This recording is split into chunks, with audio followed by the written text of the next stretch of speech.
Quero convidá-los a abrir agora as suas Bíblias em Atos, capítulo 15, os versos de 1 a 5.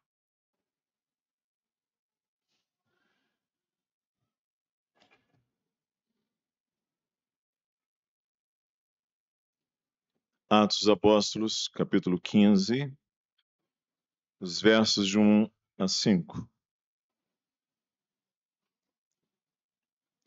Alguns indivíduos que desceram da Judéia ensinavam aos irmãos: se não vos circuncidardes, segundo o costume de Moisés, não podeis ser salvos. Tendo havido da parte de Paulo e Barnabé contenda e não pequena discussão com eles, resolveram que esses dois e alguns outros dentre eles subissem a Jerusalém aos apóstolos e presbíteros com respeito a essa questão. Enviados, pois, e até certo ponto acompanhados pela igreja, atravessaram as províncias da Fenícia e Samaria, e, narrando a conversão dos gentios, causaram grande alegria a todos os irmãos. Tendo eles chegado a Jerusalém, foram bem recebidos pela igreja, pelos apóstolos e pelos presbíteros, e relataram tudo o que Deus fizera com eles. Insurgiram-se, entretanto, alguns da seita dos fariseus, que haviam crido, dizendo: é necessário circuncidar e determinares que observem a lei de Moisés. Este mês de janeiro passado, de 15 a 19, foi realizado o Fórum Econômico Mundial lá em Davos. O Fórum voltou aos Alpes suíços e neste ano com o lema Reconstruindo a Confiança. Da divulgação do evento constava o seguinte: para enfrentar os desafios globais mais urgentes e com a confiança em sua capacidade de impulsionar soluções voltadas para o futuro. Não foi um evento pequeno. Reuniu mais de 2.500 chefes de Estado. Isso não é pouca gente. Além de executivos, CEOs de grandes empresas e representantes da sociedade civil, muitos, meios de comunicação globais, também líderes juvenis procedentes dos 5 continentes. Foi um grande evento. Publicou-se que a ideia era trabalhar juntos para reconstruir a confiança e moldar os princípios, as políticas e as parcerias para enfrentar o desafio do futuro. A comitiva brasileira não contou com o presidente da República, mas contou com Sua Excelência, o presidente do Supremo Tribunal Federal, o senhor Luiz Roberto Barroso, do Poder Judiciário. Foi a primeira vez que o presidente do STF participou do encontro. Mas houve também representantes do Poder Executivo, como os ministros das Minas e Energias, do Meio Ambiente, da Saúde, o assessor de Assuntos Internacionais. 4 anos atrás, mais precisamente em junho de 2020, no 50º encontro anual do mesmo fórum, no auge da pandemia da Covid-19, a proposta para o fórum foi The Great Reset, ou seja, a grande reinicialização. A ideia central era a união dos países em busca de um mundo mais sustentável, mais justo e forte. O fundador do fórum é o engenheiro e economista alemão Klaus Schwab, que transmitiu em seu discurso as seguintes ideias: criar um contrato social para mudar as formas como se gerencia as economias globais e como se lida com a natureza. E ele disse: o que influi no gerenciamento da alimentação e também interferir nas relações entre países e nas prioridades das sociedades, incentivando assim a gestão, diz ele, de um bem comum global. Então, na teoria, os objetivos seriam pensar num mundo unido e igualitário. Então, eles estavam ali reunidos numa espécie de grande concílio, refletindo sobre este momento histórico e pensando em construir uma nova história. Eu volto a isso mais à frente. Estou aqui pregando uma série, é Chegado o Reino dos Céus, e hoje é a 9ª exposição. Estamos aqui no livro de Atos dos Apóstolos, escrito por Lucas, uma espécie de segundo volume. O primeiro seria o Evangelho que tem o seu nome. E como começa o livro de Atos? Começa com o Cristo entronizado à direita de Deus. E de lá ele envia o Espírito, tem-se o Pentecostes. E a obra missionária. E a perseguição da igreja. E em obediência aos crentes, mesmo à medida em que eram perseguidos, pregavam o evangelho. Isso é extraordinário, não é? Que mesmo perseguidos, iam por toda parte anunciando o evangelho. E o Cristo entronizado dirigia os rumos da evangelização. E os primeiros passos da primeira viagem missionária de Paulo, até que ele chega a um ponto bem setentrional, bem ao norte, na Panfilha, e ali gentios se convertem. Gentios. Isso nos leva à seguinte lembrança, que a nossa obediência a Cristo vai nos colocar diante de desafios. Ou seja, o fato de nós sermos obedientes a Cristo vai nos colocar de frente a desafios. E a providência de Deus nos traz a momentos na história, a encruzilhadas. E a grande pergunta agora era: como lidar com os gentios que se convertem? A gente lê isso aqui e para nós é algo bem simples.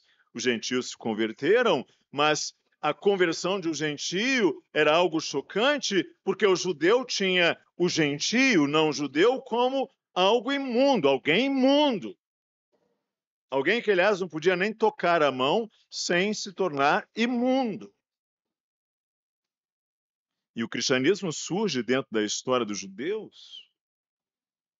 Era visto como um tipo de seita ou grupo dentro do judaísmo. Aliás, Jesus Cristo era um judeu, os apóstolos eram judeus, a igreja parte de Jerusalém. Os judaísmos faziam seus prosélitos. Quando alguém não judeu convertia-se, tornava-se um judeu, ele precisava submeter-se a todos os aspectos da lei de Moisés e ele precisava, se fosse homem, circuncidar-se. Então, eram circuncidados os que se convertiam ao judaísmo. E, aliás, ainda hoje é assim. E a grande pergunta agora que surge é: os cristãos estão se convertendo lá entre os gentios, vindo do mundo gentílico. E esses gentios devem ser circuncidados ou não? É isso, a providência de Deus nos traz a momentos na história em que nós precisaremos de discernimento. Nós precisaremos exatamente perceber o que Deus está a fazer naquele momento. E é nesse contexto que eles lá, tendo recebido pessoas que diziam, judeus, se não vos circuncidardes segundo o costume de Moisés, não podeis ser salvos. E diziam lá alguns da seita dos fariseus, é necessário circuncidá-los e determinar-lhes que observem a lei de Moisés. E a lei de Moisés aqui são os aspectos cerimoniais e também civis dessa mesma lei. Como a igreja vai agir? A igreja envia os irmãos a Jerusalém, inclusive Paulo e Barnabé, e lá se tem um concílio, um ajuntamento de pessoas, todos crentes. Isso mostra para a gente algo importante. A importância de não se concluir sozinho. Como é importante. Aliás, um princípio que já vem do Antigo Testamento. Na multidão de conselheiros há sabedoria e há um agir da igreja, há um agir, aliás, do Espírito Santo sobre a igreja como um todo. É sábio ouvir a igreja. É sábio. É sábio ouvir os irmãos, é sábio ouvir a graça de Deus que se manifesta na vida dos meus líderes. Eles vão lá encontrar os apóstolos e presbíteros, diz o texto, 2 vezes, aliás. A nossa obediência a Cristo. E no caso, eles estão sendo obedientes, eles estão levando o evangelho, semeando o evangelho, gentios estão se convertendo. A nossa obediência a Cristo vai nos colocar diante de desafios. E estes desafios exigirão igualmente respostas obedientes, que poderão ser custosas e até suscitar novos inimigos, que aliás foi o que aconteceu quando eles tomam uma decisão, arranjam inimigos, chamados judaizantes, que não aceitaram aquela decisão. Que o concílio decide, você tem no capítulo 15 de Atos, o assunto é debatido, Paulo e Barnabé falam, contam como os gentios se converteram, e Tiago, o irmão de João, Tiago apóstolo levanta-se, Tiago apóstolo, está aqui nos versos 12 até o verso 21, faz uma exposição, e a recomendação que ele dá é a seguinte, que nós não perturbemos os gentios que se converteram a Deus, mas que recomendamos que eles se abstenham das contaminações dos ídolos, bem como das relações sexuais ilícitas, porque o mundo gentílico era um mundo de muita promiscuidade e moralidade, bem como das carnes de animais sufocados e do sangue. E é exatamente isso que eles vão recomendar, não vão pedir a circuncisão e nada mais. Os versos 28 a 29 diz, pois pareceu bem ao Espírito Santo e a nós não vos impor maior encargo, além destas coisas essenciais, que vos abstenhais das coisas sacrificadas a ídolos, bem como do sangue, da carne de animais sufocados e das relações sexuais ilícitas. Destas coisas fareis bem se vos guardardes saúde. É apenas isto que eles recomendam aos crentes gentios fazerem, e esse é o tipo de instrução que prevaleceu na igreja a partir de então, com relação ao gentio e até hoje. Sabe, irmãos, a sabedoria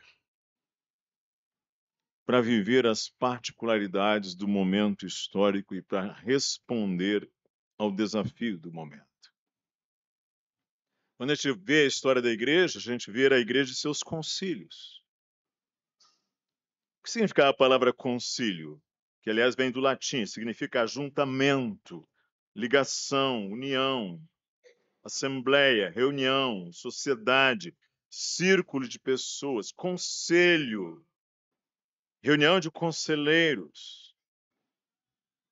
Esse aqui em Jerusalém foi o primeiro concílio. Mas houve 7 grandes concílios universais, 4 importantes. Em Nicéia, no ano 325, em Constantinopla, no ano 381, em Éfeso, no ano 431, em Calcedônia, no ano 451, que responderam para nós questões importantes, tais como: qual é a doutrina correta acerca da Trindade?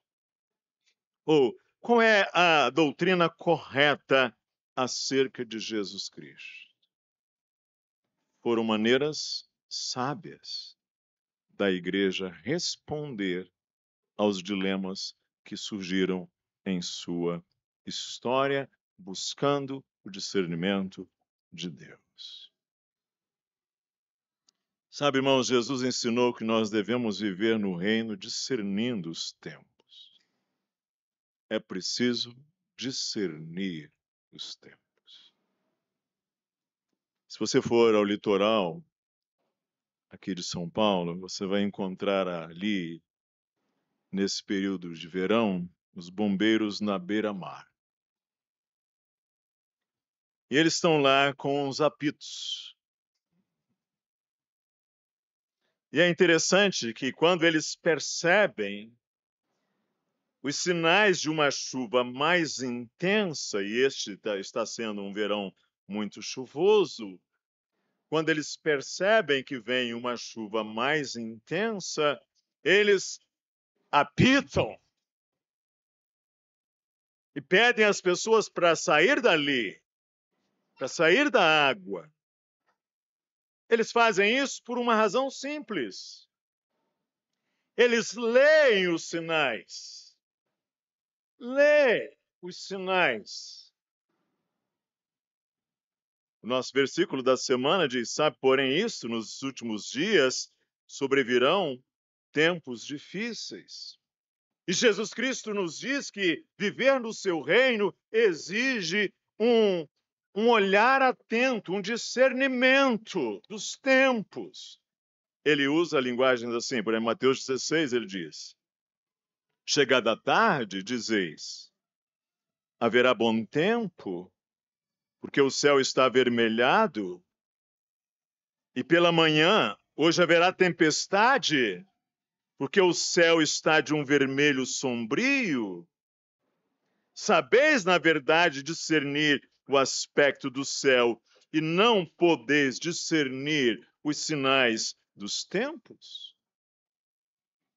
Em Lucas 12, ele diz assim: quando vedes aparecer uma nuvem no poente, logo dizeis que vem chuva.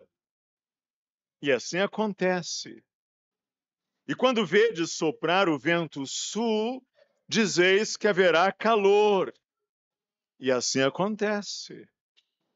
Hipócritas, não sabeis interpretar o aspecto da terra e do céu, e entretanto não sabeis discernir esta época.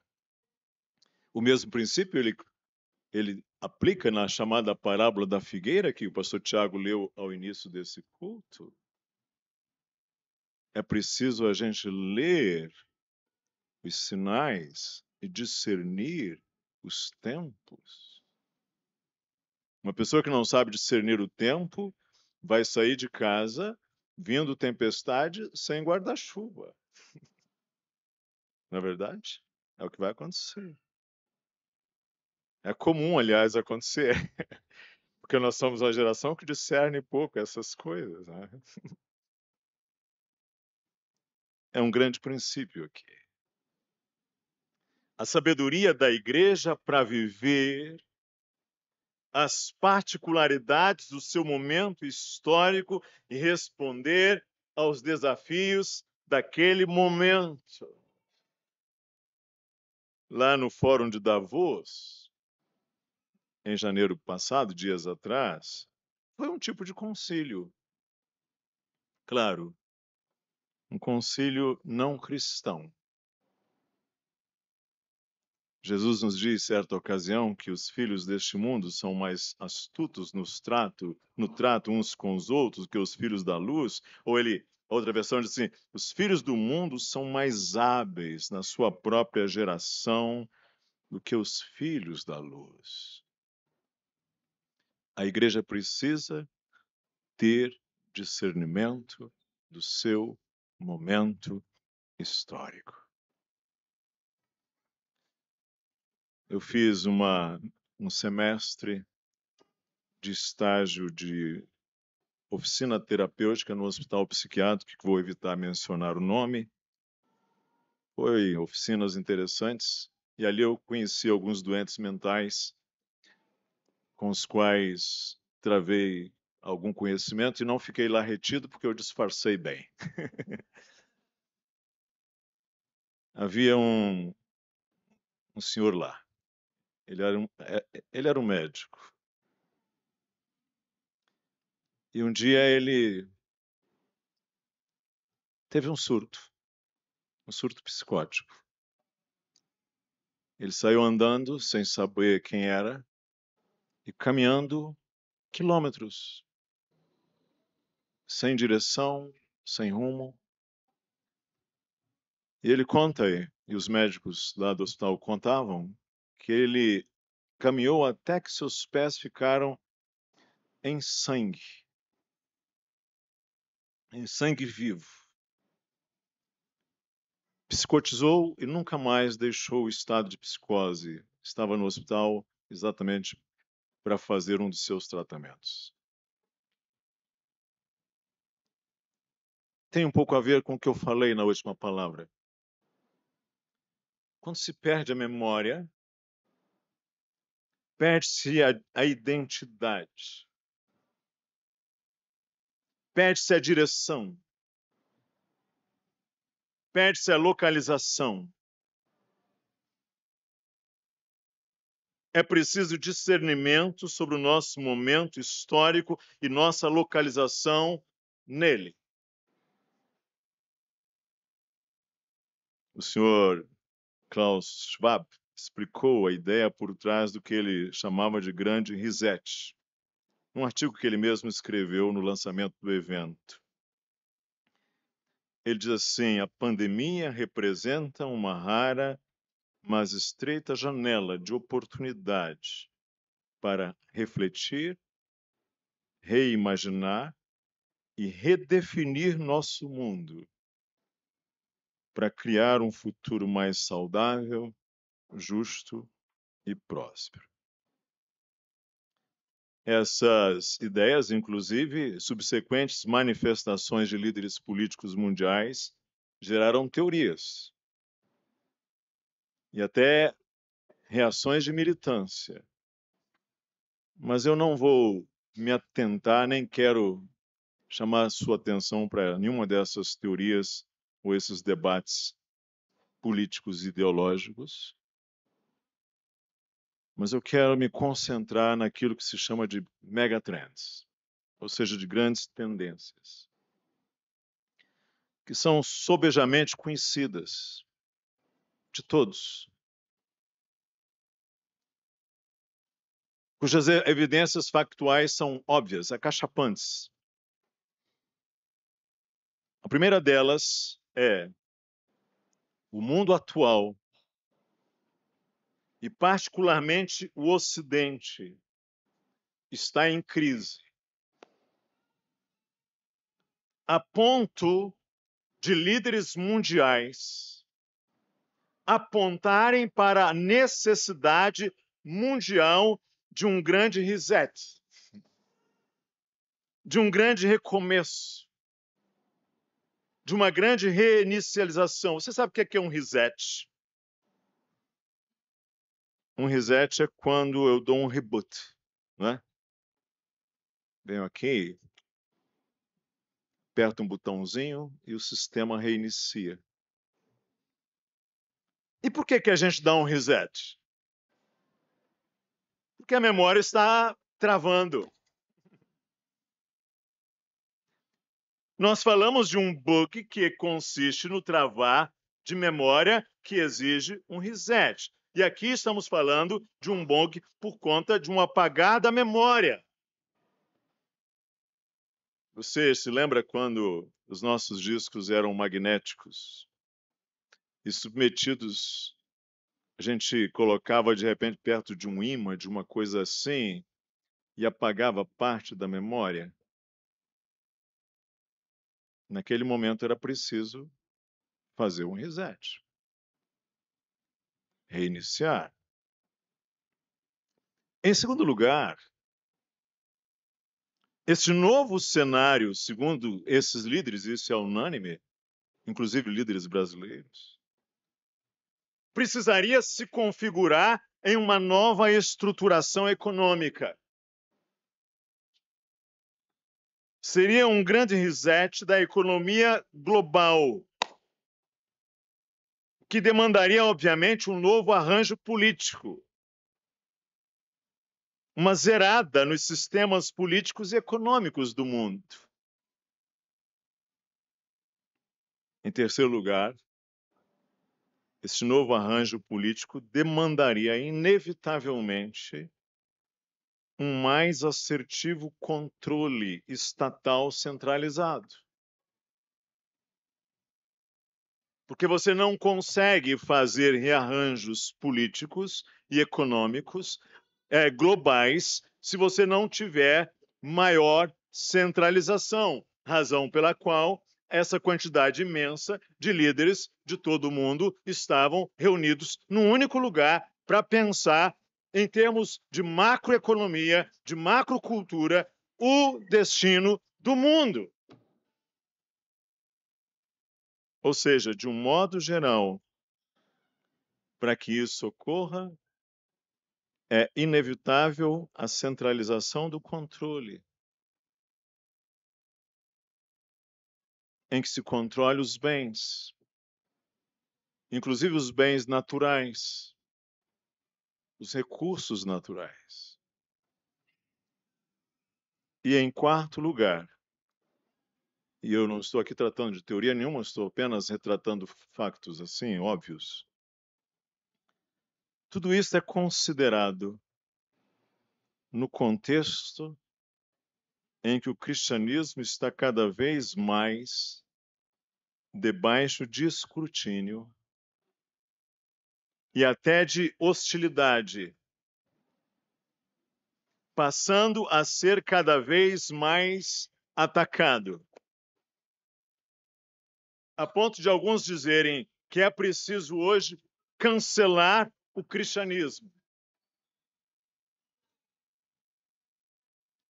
Você deve ter visto nesses artigos, ou nessas notícias, ou naquilo que li, que, obviamente, a economia vem na frente. As grandes questões primeiras são econômicas. Mas aí vem algumas perguntas para nós. E a fé? E os valores?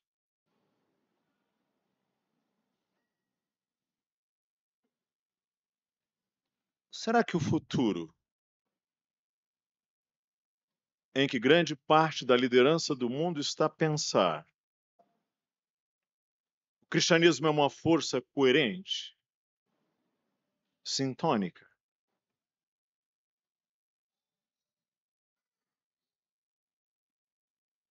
Ou será a necessidade de tirar fora o cristianismo? Ou será que vai crescer cada vez uma hostilidade ao legado judaico-cristão, ao conceito de família? ao conceito de liberdade de consciência, ao conceito de liberdade de fé,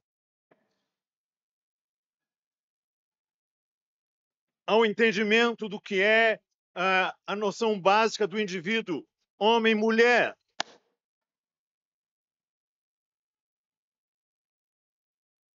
O que você acha?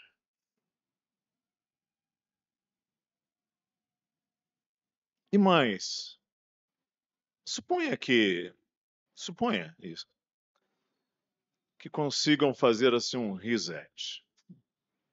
E apenas uma suposição. Depois do reset, o que virá?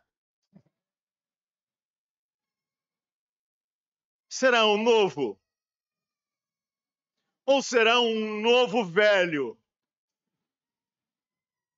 Ou será um muito velho? Ou talvez um novo em sua dimensão global, mas será novo em seus fundamentos? Será novo nos seus aspectos mais fundantes? Será novo em seus principais princípios? Será novo em seus valores estruturantes? E aí nos lembramos daquela velha pergunta do sábio: o que há de novo debaixo do sol?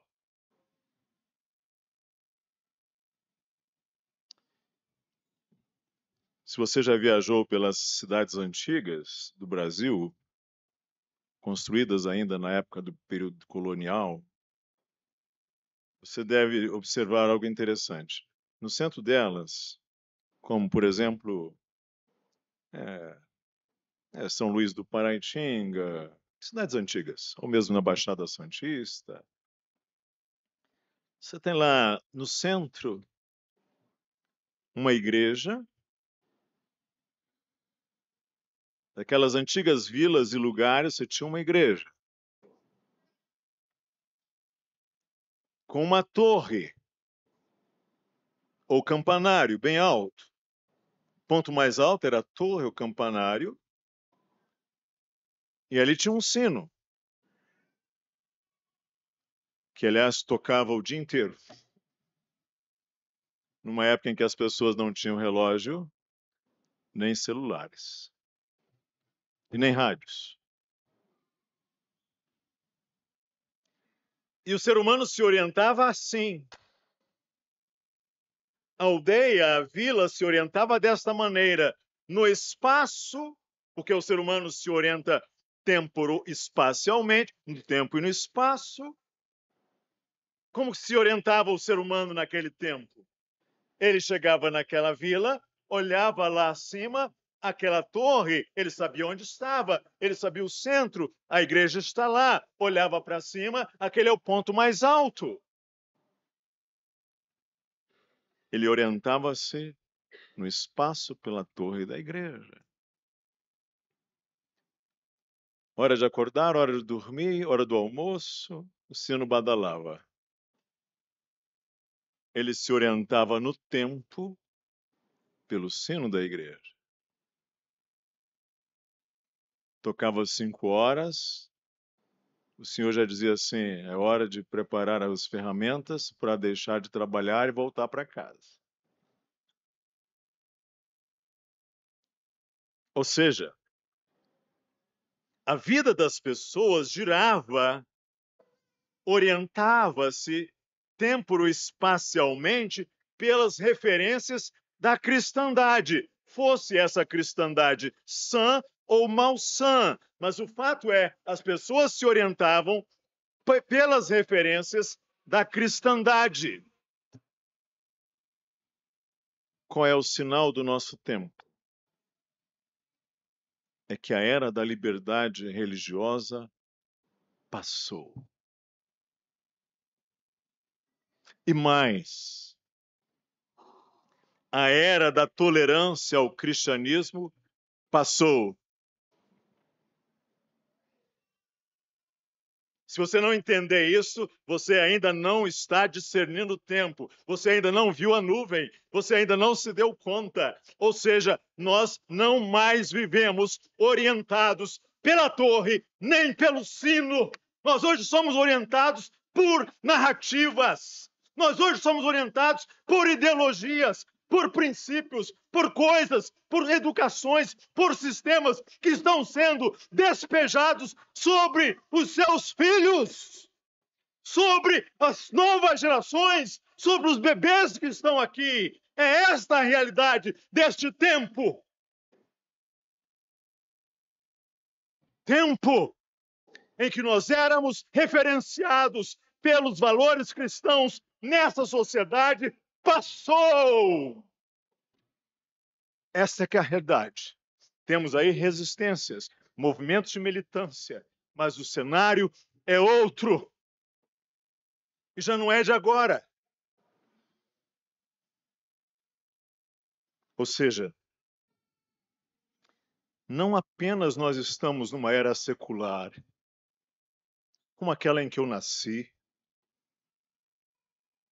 mas nós hoje estamos numa era crescentemente hostil ao cristianismo. Hostil. Isso é simples. Se o cristianismo se torna incômodo, vão encontrar falhas no cristianismo. Ou mais precisamente nos cristãos. E não é difícil. Aliás, deixa eu dizer, se alguém procurar, vai encontrar falhas na sua vida. Sabia disso? Vai encontrar. Aliás, encontra na vida de quem quiser, ainda mais quando se tem o poder nas mãos. Até Al Capone, que era que era um gangster, habilidoso em esconder provas. Até Al Capone, que era habilidoso em apagar os rastros, em andar pelas noites, em fazer os seus negócios na sombra. O FBI encontrou e o acusou de quê? Sonegação de impostos. Você acha que não podem achar alguma coisa na sua vida? Ou nem que seja o fato de que você deixou aquela toalha molhada ali no quarto daquele hotel? É claro que vão achar. Se quiser, acha.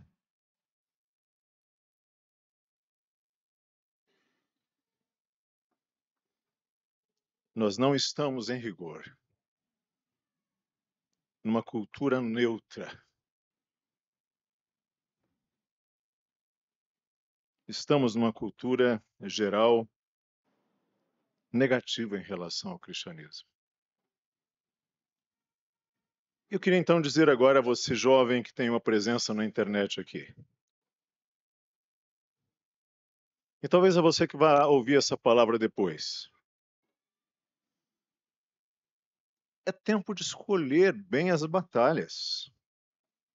Os cristãos precisam escolher bem suas batalhas. Está na hora do cristão evangélico brasileiro deixar de ser ingênuo e escolher bem as suas batalhas. Nós precisamos, como diz o autor daquele livro, A Opção Beneditina, fazer menos barulho e agir mais estrategicamente. E não ficar brigando por cada morão da seca das nossas pequenas chácaras. Não ficar discutindo, como os antigos bizantinos, quantos anjos cabem numa cabeça de alfinete. É preciso habilidade para nós nos concentrarmos nas questões mais estratégicas. Para não sermos, como eu dizia aos meus alunos essa semana, não sermos pautados ingenuamente, como idiotas úteis, por aqueles que odeiam o cristianismo. Porque no fim das contas, ou será chácara, ou será o reino. Então hoje é preciso escolher bem as batalhas nas quais lutar e ter discernimento para escolher ao lado de quem lutar. Mas eu preciso terminar, porque o horário já avança. Sabe, tanto a fragmentação de um sistema fragmentou, quanto o apagão de memória resultam numa tela azul. Meu computador apareceu uma tela azul e está lá escrito: fragmentação do sistema. Precisa corrigir. Deu um bug. Quando nós vimos dias atrás o sermão de Estevão, ele mostra que a nossa história cristã, ela é de graça e misericórdia. Ou seja, mesmo a nossa história tem o seu lado feio. Mas é a nossa história. Qual é a alternativa que alguns têm achado para esse tempo? Vamos cancelar o passado. Vamos reescrever o que já foi escrito. Vamos apanhar os velhos livros e mudar os termos que nos incomodam? Vamos jogar aquilo que é feio para debaixo do tapete? Mas não é assim. O que a história estragou exige uma redenção que visite a nossa história e que exige de nós um compromisso no sentido de sua transformação. E aqui nós vamos então nos lembrar, como cristãos que somos, vivendo esse mês de fevereiro de 2024, a proclamação do Evangelho depende de um conteúdo histórico, isto é, o que Deus fez no passado. E no centro deste conteúdo está uma cruz. Sem a cruz não terá começo. Sem a cruz não há um recomeço. Sem a cruz, o que terá é uma repetição. Sem a cruz, o que haverá será uma nova edição do velho problema do Éden. Sem Cristo, esse mundo continuará muito velho, desgastado, um mundo deteriorado, um mundo caído, tal qual uma corrente que se precipita para baixo. Sem cruz não tem reset algum. É tudo velho. O cenário conjunturalmente muda, mas o ser humano é o velho mesmo. Com o mesmo coração. Não é apenas a fragmentação de um sistema que causa a tela azul no seu computador. Não é apenas quando o disco está cheio que a memória trava. É também quando há um apagão de memória. E o resultado também é uma tela azul. Quando se apagam arquivos, sistemas ou mecanismos vitais, um sistema também trava. O doente de Alzheimer, por exemplo, ele vai perdendo a identidade. Ele vai perdendo as direções e as localizações. Sabe por quê? Porque é um apagar de memórias. Eu termino dizendo, então, a você, está na hora de decidirmos. Se nós queremos um sistema novo, um mundo novo, um futuro novo, E eu penso que todos nós queremos. Todos nós. Nós precisamos decidir se isto é possível sem Cristo e sem a cruz.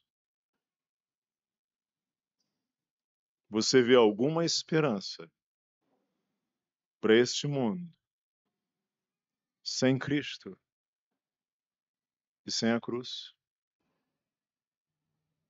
Você vê alguma esperança para esse sistema infectado por vírus, corrompido, sem o genuíno Evangelho de Cristo? Você imagina que tem futuro sem Cristo? Você imagina que você tem futuro sem Cristo? Está na hora de você e eu tomarmos uma decisão muito clara em relação a isto. E que o Senhor nos abençoe. Vamos orar. Senhor, ajuda-nos a discernirmos o tempo e a oferecermos uma resposta para melhor vivermos nele, como a Igreja do Senhor tem feito ao longo dos séculos. Não só a Igreja, o povo do Senhor desde sempre, buscado a iluminação, a orientação do Senhor, para melhor vivermos o tempo e projetarmos o futuro, que certamente não podemos prescindir da direção, da orientação do Senhor. Pode ser que, como diz a tua palavra, sobrevenham tempos difíceis. Ajuda-nos a vivermos esse tempo com sabedoria, com habilidade, com graça, e a nos posicionar nesse tempo que não admite pusilanimidades, imprecisões, indefinições. É hora de nós nos posicionarmos diante de Cristo e diante da cruz. Oramos em nome dele. Amém.